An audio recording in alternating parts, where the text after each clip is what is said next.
Welcome back once again to a Planet Doug podcast. And today I'm reading aloud a journal entry that I wrote on Monday, October 21st, 2024. I started writing pretty early in the morning at 5:32 a.m. in my room at the house in Port Dickson, Malaysia. And this is probably what could be considered a classic sort of Planet Doug scenario. The things I ended up doing on that day and the story that I told in this journal entry.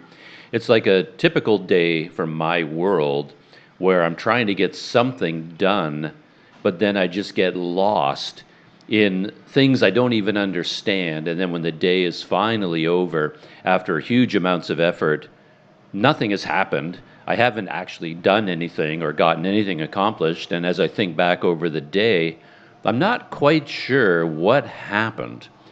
I'm just left with this sense of bewilderment about how these things happen to me. And they seem like they don't make any sense at all. And yet my world, my life, seems to be made up of these sorts of things. If you string 10,000 of these days together, that's basically how my life feels to me at times. But anyway, with no more preamble, here is the latest journal entry, starting with the title. Journal post. Can you SuperGlue a kickstand? I'm thinking about going back to the Pak Lang Kopitiam when they open at 8 a.m. The first thing I was going to do was settle into my corner table and write about the events of the last couple of days. However, I got out of bed a bit earlier this morning, so I figure I might as well have a cup of coffee and do some rambling here in my room. On Saturday, I had plans to get my bike worked on, and that's what I ended up doing. In fact, it took pretty much the entire day, and it was an exhausting day in its way. Plus, I got very little done. It all ended up being mainly a waste of time. That always happens to me. I don't set out to spend so much time on a tiny, trivial task, but that's what ends up happening. In this case, the trivial task was welding my old kickstand back together. I never would have bothered trying to fix it if I thought it would end up taking days of work. It's not that important. However, I thought it would be a simple matter to drop into a welding shop and have some guy weld the broken piece back on. I thought it could be done in 5 minutes. And if that were the case, it would be worth the effort. So I've been looking for a welding shop for a long time and going to a bunch of places and asking people about welding shops, and that has been pointless. I haven't been able to find any welders. There was one shop I remembered that I wanted to try. One day, I happened to spot a corner shop that appeared to specialize in repairing outboard motors. Just from glancing at the place, it looked like they could do anything there. I didn't specifically see welding equipment or signs of welding, but you'd think that a guy who makes his living repairing engines and boats and ski jets and household appliances would occasionally have to weld something. So on Saturday morning, I went there on my bicycle. I also had spots marked on my pannier racks where I wanted holes drilled. I had done some testing and experimenting to figure out how and where I could mount tripod ball heads, and I put a small yellow sticker on the places that I thought would work. My original idea was to go to a bicycle shop around the corner to get the holes drilled. That was actually my main goal for the day. I brought along my kickstand just in case I stumbled across a welder. However, as is often the case, I was too early and the bicycle shop was closed. From there, I rode to Big Sista and had some wonton mee.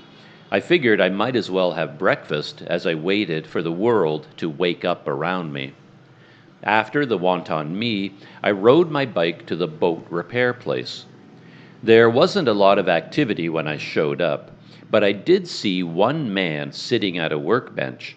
He was bent over a smartphone, as almost everyone is these days, and I spoke to him twice without him noticing or hearing me. I raised my voice even louder on the third attempt, and he finally looked up.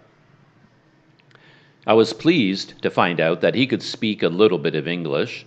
I knew that communicating my needs wouldn't be easy, and even a small amount of a common language would be helpful. As it turned out, I'm not convinced he really understood what I needed, but he seemed to get the idea, and he said that he could do it for me. Right from the start, I was worried. I have no experience with welding, but I've been around it and I've seen it done, so I have a vague sense of what a person would do if they were getting prepared to weld something. And this guy wasn't doing any of those things. In fact, he kept talking about glue. He even showed me a bottle of what looked like ordinary bargain brand SuperGlue. I knew that gluing my kickstand back together would be pointless. We're not talking about putting the handle back on a teacup or sticking the broken head of a porcelain swan back on. This is a piece of metal that will be under a lot of stress. However, he insisted on this glue idea, and he indicated that it's not just glue. He would use glue and an orange powder. I'd never seen this technique, but he insisted this was as strong as welding. Of course, I didn't believe that for a second, but I was thinking that maybe this was just the first stage. Perhaps his plan was to clean up the edges of the two pieces to be welded together, and then stick them together using glue and orange powder just to hold them in place, and then he would do the welding. So I just let him get on with it. These sorts of repairs are always difficult to manage when there is a language barrier and you are dealing with someone who considers himself an expert. It's difficult for me to communicate all the nuances of the job. For example, not only was part of the kickstand broken, one screw was also rusted into place. I've never been able to remove the screw. No one has. However, it isn't a problem. The screw is in the right place and screwed into the perfect depth for me to just put the kickstand on the bike. I never have to adjust it, so it doesn't matter that it is rusted into place. I tried to tell this to the guy, but he concluded that it would be easier to work on the kickstand if he could separate it into two parts, and that required removing that screw. Plus, it seemed like a reasonable repair to attempt. I didn't want him to do it, and I tried to tell him that it wasn't important. In fact, it would be better for me if he didn't. But I couldn't communicate that, and he started trying to get the screw out. It wasn't easy. He did all the usual things that a person would initially do. He tried to use brute force. That failed. Then he tried heating it up. That failed. And eventually he went hardcore, and he got out a grinder and cut right through the screw. I guess he figured he could more easily remove half the screw at a time. He eventually was successful. He kept applying a lot of heat, and he used a tabletop vise and a massive set of vice grips, and I think he drilled out the rest of the screw. It seemed like a lot of unnecessary work to me, but I wasn't able to stop him. And once the screw was removed, he set about applying his glue and orange powder technique. When he was done with that, he handed it back to me. I was still hoping that the actual welding would start now, but he insisted that welding wasn't necessary. All I could do was take him at his word. I couldn't force him to weld. I didn't even know if he had welding equipment or knew how to weld. Then I asked him to drill the holes in my pannier racks, and that went relatively smoothly. He was the type of mechanic who doesn't worry that much about precision and prep and looks. If you want a hole drilled, he's happy to do it. and he will just grab the nearest drill and start drilling. I gave him a bolt that I needed the hole for. I assumed he would carefully measure the bolt's diameter and then choose a drill bit to match, but that wasn't how he worked. And he just drilled a hole with whatever bit was in the drill. And then when that turned out to be too small, he used some kind of weird cone-shaped bit to do something else, but the holes were still too small, so now he changed the bit and did it all again. He eventually got the job done, but he drilled each hole 3 times. He got there in the end. He just took the long road to get there. Once all the work was completed, I asked him how much it would cost, and he said it was free of charge. He wasn't going to charge me anything. I hopped on my bike and rode back to the house, and I was quite eager to put on the old kickstand. And here I made a mistake. I was so eager that I quickly removed the new kickstand. I guess I had this idea that I wanted to set the old kickstand in place to make sure that it still fit, and I had to remove the new kickstand to do it. So I removed the new kickstand and its multiple bolts and parts, but then things went off the rails as I expected. I picked up my old kickstand to examine it up close, and I bent it just a little bit with my fingers, and it snapped in half. The part that he had superglued together just snapped off. I barely applied any force at all. I just twisted it a little bit with my fingers, and it snapped right off. It was laughable. It drove home for me that sometimes you have to trust your own instincts. I often find myself in the position of dealing with so-called experts, and I often have the feeling that I know more than they do. I'm no genius, but even I have lived long enough and had enough experience in this world to know that you can't reattach broken pieces of metal for a bicycle with superglue. It's not going to hold. But the expert kept insisting that it would work, so I had no choice but to let him do it.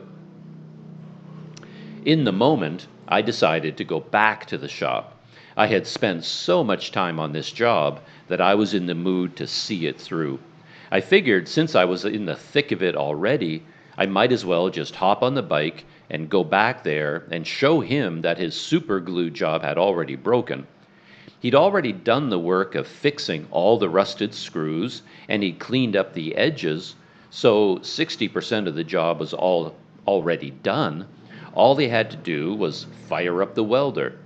But when I got back there, the shop was empty. I didn't bother waiting around. I looked around the place carefully this time, and I didn't see any welding equipment anywhere, so I concluded that he couldn't do any welding anyway. I rode my bike up and down the main street for a while, and I dropped in at a couple of car repair places, but none of them had welding gear. One man said he knew a place, and he gave me directions. Of course, that worked out pretty much how you would expect. He didn't know the name of the place and couldn't really pinpoint it for me on Google Maps, but I rode my bike there anyway, and I did find the used car lot he told me about, and this welding shop was supposed to be behind it. All I found behind it was a wooden shack of some variety, but there were a couple of men there doing mechanical things, and I asked them about welding my kickstand. But as soon as they understood it was aluminum, they said they couldn't do it. As I knew myself, it requires special tools and techniques to weld aluminum. A funny thing is that while I was trying to find this shop, my bicycle's seat collapsed.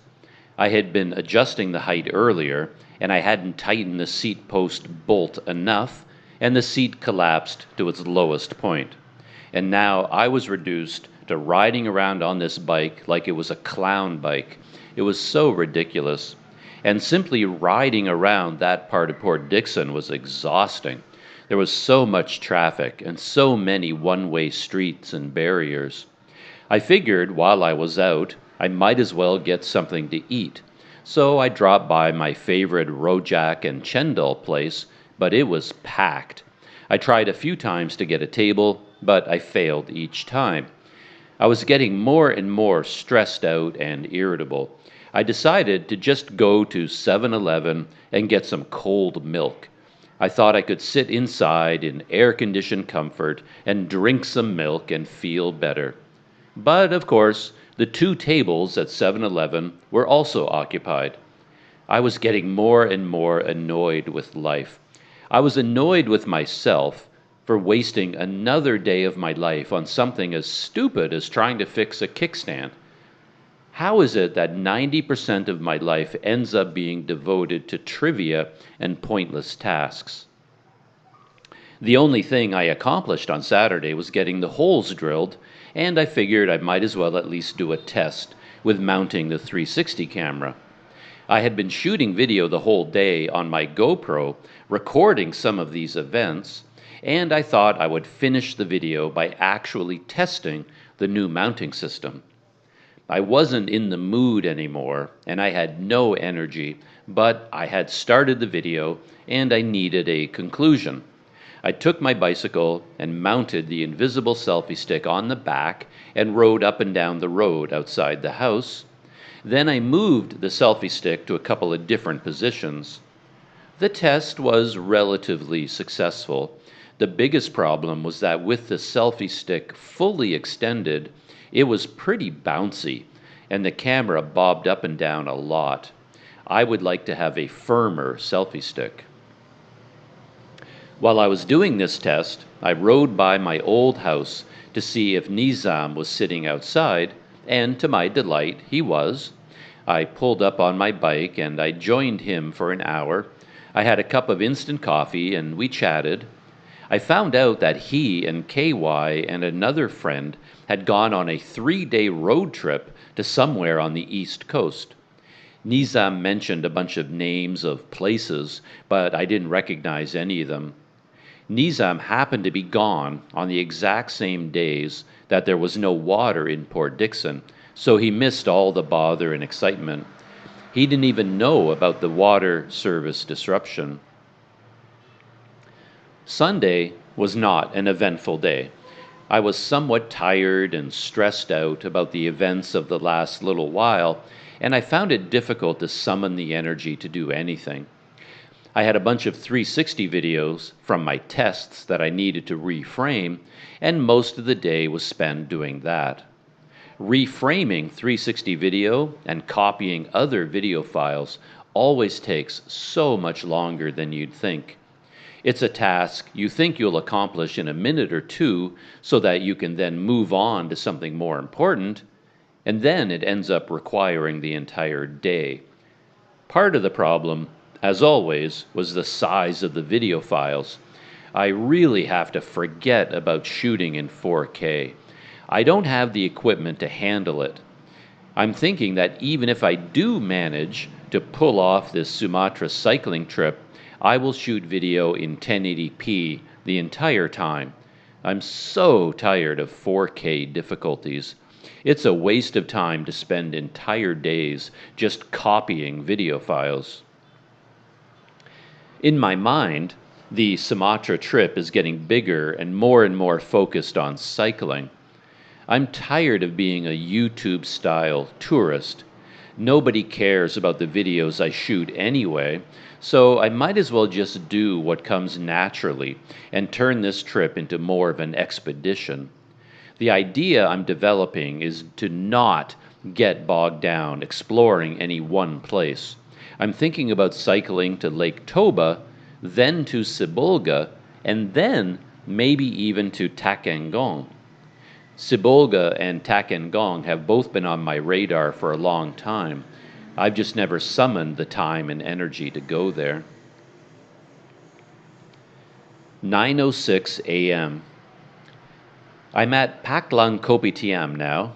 I've been here for just over an hour, and I'm happily sipping on an ice-cold cham.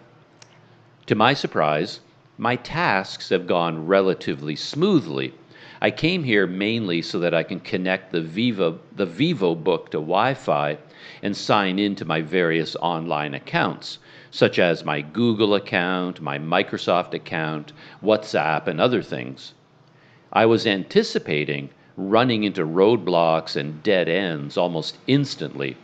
I just assumed that they would ask for some kind of security verification that I would be unable to complete. That often happens. However, I was able to sign into Google with just the usual username, password, and security code, and then I did the same thing with my Microsoft account.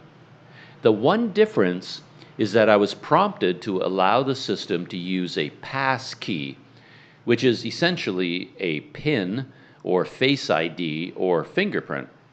I don't really understand all that, but I figured I might as well. I'd already added my fingerprint to the reader on this laptop, and it worked well. Again, I thought my attempt to set up a pass key would fail, but it worked. I have to say that I'm a bit confused about things in general.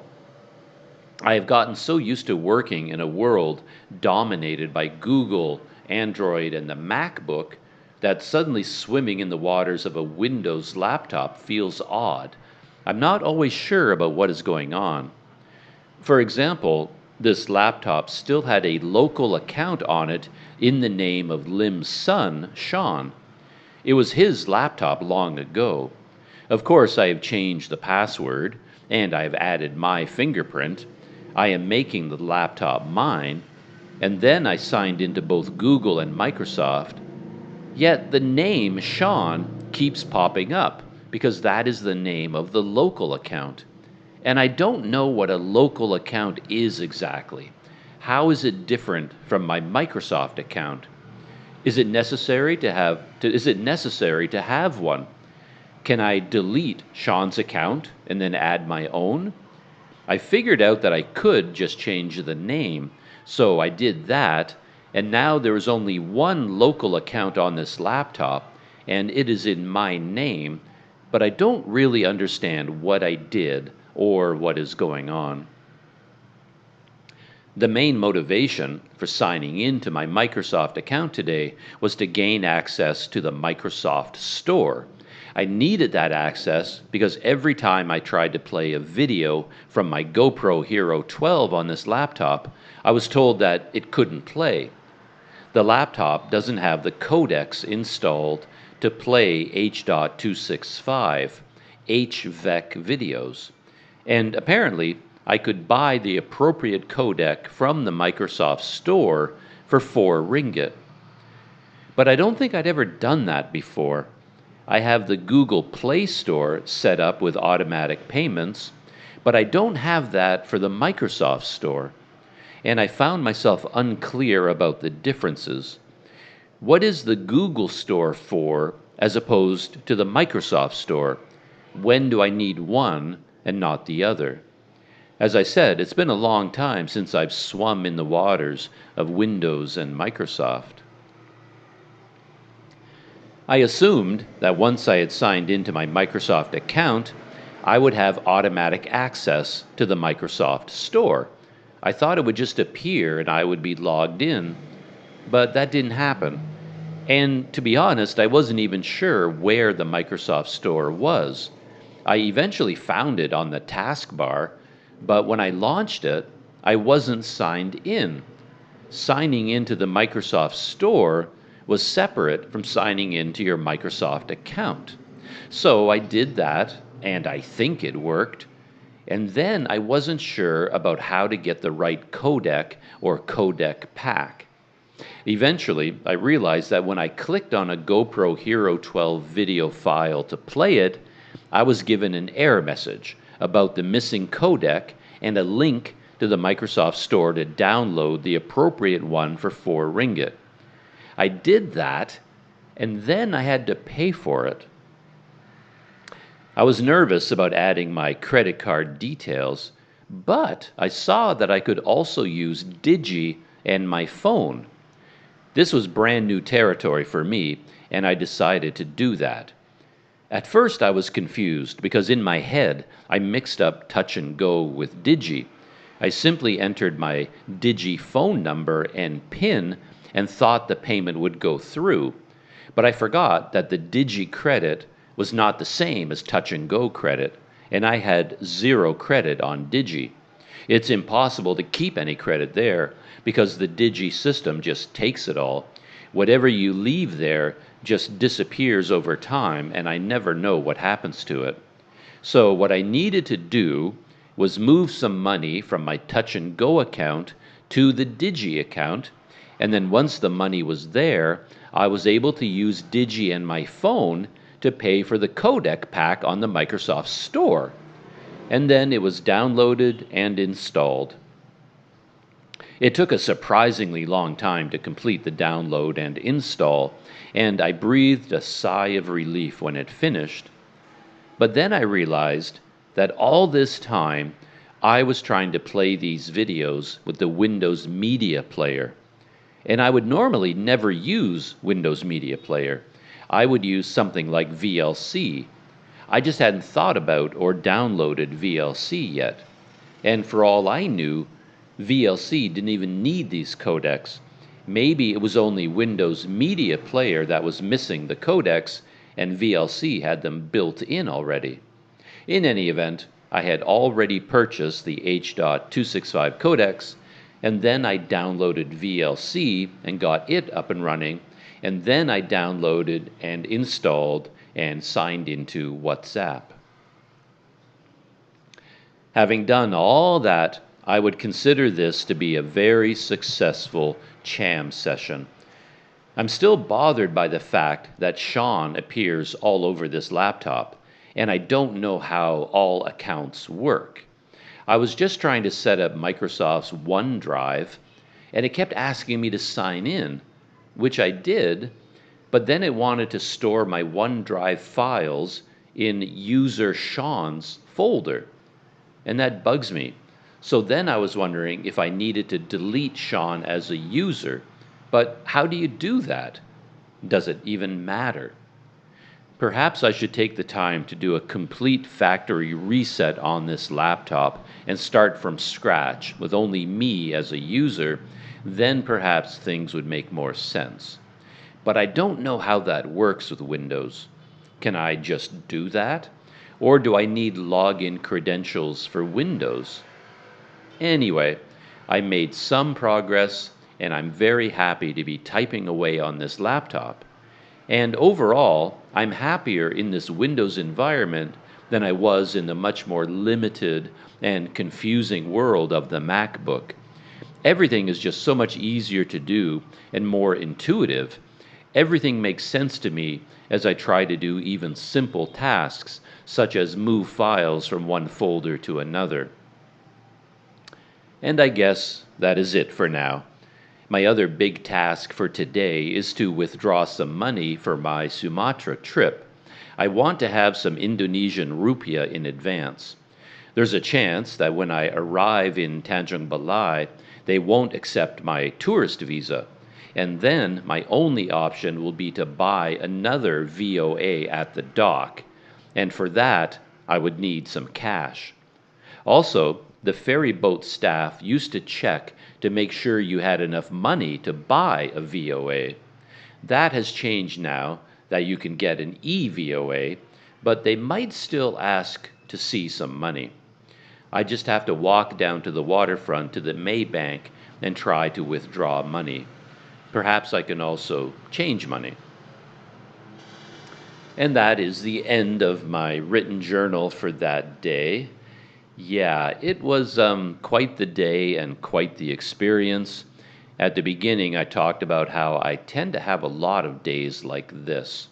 And what I was talking about specifically, of course, is that I went out into the world to have 2 pieces of aluminum welded together, and I went to the experts. I went to a place where a guy is supposed to be a mechanical expert, and then he put it together with SuperGlue. And in a way, I was thinking, like, am I on candid camera? Is this like a hidden camera joke? Because, I don't know, you can't glue together metal on a bicycle with superglue. I mean, it seems so obvious to me, but this guy seemed so insistent that this was how it should be done. And then I had no choice just to say, well, yeah, I mean, go ahead. You're the expert. And as I mentioned in the journal entry, I thought maybe he was going to weld it afterwards, super glue it together to hold it in place, and then weld it. And that made sense to me. But in the end, he super glued it and handed it back to me like it was a china teacup. And I was just shaking my head, and I thanked him, and he didn't charge me for the job. That was very kind of him, because he also drilled the holes in the top of my pannier racks, and at no charge. Yeah, that was very kind of him. But then I went all the way back to my room at the house, and then I picked up that kickstand that he had super glued back together, and as soon as I touched it, it just snapped in half again, which, I knew was going to happen. So that was sort of like another typical day on Planet Doug, where I went out to do something, but nothing made sense. There was no logic. It was like I had gone out into a bizarro world of some kind, and I just end up kind of puzzled and thinking, like, what is going on here? And then the rest of the day was similar, or maybe that was a different day, a different task. I can't quite remember how it all came together. But that was when I wanted to get the codec for this VivoBook laptop that I was trying to get up and running. And then I was confronted with this idea that I could pay for it using my smartphone. And that just seems like gobbledygook to me. I mean, it took every ounce of my being just to figure out how to use touch and go. And I understand the concept of a touch and go now because it's an e-wallet. And I understand, okay, an e-wallet is an app. The app is on my phone. I put money into the app, and then you can use that to pay for things. I got all that straight in my head. It took a while to figure it out, but I got it cleared up and I understood how to do it. But now they said, oh, you can pay with Digi. And I was like, I can pay with Digi, which is basically my telecom company? How does that work? Like, I don't know where the money is on Digi, and I don't know how the money moves around. It seems like such a weird thing to do, this new way of thinking about money, that money can be everywhere. There's so many ways of transferring money, and I see people using all kinds of cards, using their phone, using millions of different apps, and it never occurred to me that Digi, my telecom company, that account could also be used to pay for things online. It's just another payment option. Anyway, I dove into that head first, and to my amazement, once I figured it out, how to do it, it actually worked. So that was my other big adventure that day. So that is it for my thoughts about this journal entry and the journal entry itself. As always, thank you for hanging out with me, and I hope you enjoyed some of those stories, and I hope you come back to listen to me again for the next one. See you then.